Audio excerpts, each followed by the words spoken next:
show you how much I love you.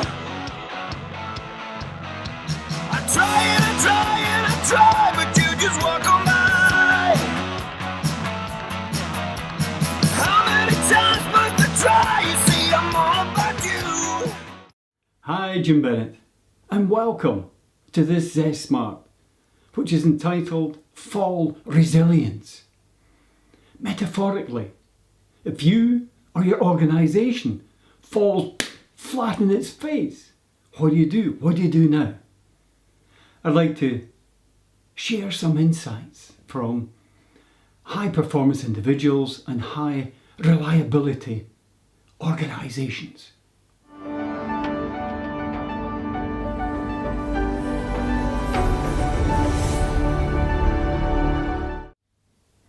So, fall resilience. What does this mean? My research has shown that high performance individuals, high reliability organisation applies something which I call the woo factor. If you're unfortunate to fall flat in your face, what do you do now? So these individuals, these organisations use this as a learning opportunity. So, the woo factor, making us stronger, smarter and safer. On a personal perspective, we tend to think about mind, body, spirit or heart. From an organisational perspective, we'll look at two areas, strategic and tactical. Strategic, top three, safety, production and costs. Tactical, I like to look at it from a human factors role, and that's the individual, tasks we're doing, systems we're working to, and the environment. And that can be social, political, economic, legal, and of course, our physical environment, the culture that we find ourselves working in. As I mentioned before, the high performance, high reliability organisations have a learning culture, a learning environment, where anything coming across the horizon is a learning opportunity. It's not about blame culture or finger pointing.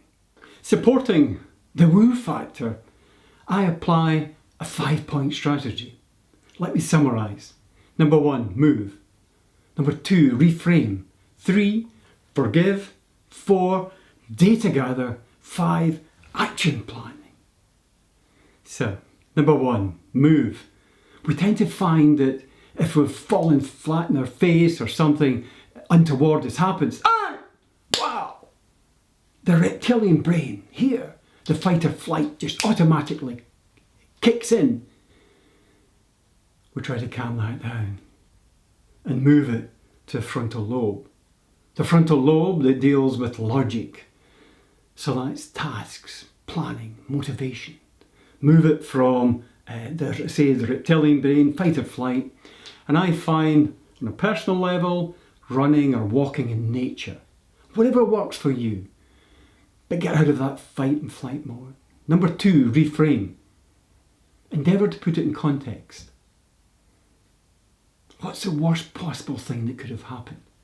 Is anything worse to anyone else that you know? Some would call this negative visualisation. We're trying to see in our mind's eye. We reframe it, put it into perspective. It may be not just as bad as we think it is. Number 3, forgive ourselves. Forgive people within an organisation. Stuff happens. Learn from it, move on. And I found that high reliability organisation, it's very closely linked into the organisational core values and supporting behaviours. Is it a finger pointing, blame culture? Or is it a continuous learning one? And in a continuous learning one, it's every event, every circumstance, every thing that hits us untowards, every challenge is a learning opportunity to making us, as we said, stronger, smarter and safer. Number 4, I say to people time and time again with management of change, data gather, data gather, data gather. Who can help me with this, sourcing the appropriate data? What's the current reality just now? What are we dealing with? And the other thing which I like to do for number 5 is action planning. What do we need to do individually and collectively in the next 24 hours, next 48 hours? I like to apply the 2-2-2 principle. The next 2 days, 2 weeks, 2 months. Horizon scanning. What do we see in the immediate future? And of course, don't forget, if you're within an organisation or a business, you'll have your crisis management plans, business continuity plans. Core to planning is having a common, understood, shared picture. On a personal level, one of my key things that I love and explore is Taijiquan. And the principle within that is ultimately or eventually your system, your guard will fail. So you build up your core resilience. You practice. So no matter what happens, you have the resilience and the agility to be able to move. If there's a tremendous force of energy coming towards you, we can divert. But if it does happen to strike you, you have the resilience to be able to come back from that. In summary, when we apply the woo factor, supported by a 5-point plan, it makes us stronger, smarter, and safer. Let's live life with zest. I am no average Joe. Be with me, and you will see. I'm floating around 10 feet over the ground. I'm floating around.